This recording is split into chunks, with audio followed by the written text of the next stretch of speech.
So ito mga bossing, meron tayong crankshaft dito para sa ating Wave 125, XRM125 or RS125 sa mga interesadong mag-crankshaft dyan. Ito yung crankshaft ni Pitch Bike na plus 3mm mga bossing. Ayan.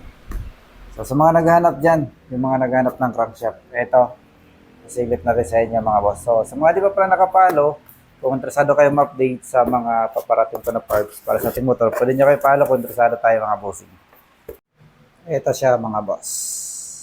Plus 3mm crankshaft pitch bike. Meron na siyang kasamang gasket 2mm at yung ating crankshaft. Ito siya.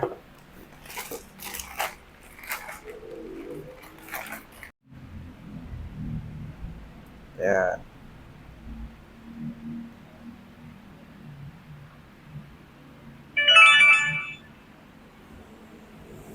So, yan yung crankshaft natin. Wave 125 plus 3mm mga boss.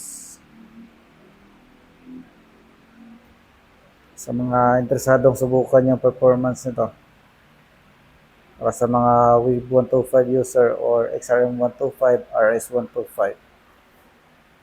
Yan yung crankshaft natin plus 3mm mga boss. Ayan. Sa mga interesado, dyan sa Yellow Basket mga boss. Pwede kayong umorder dyan mga boss. Yan yung ating crankshaft para sa ating Wave 125, XRM125 carb. So, yun lang mga bossing. Abang-abang sa mga paparating pa na parts para sa ating mga motor.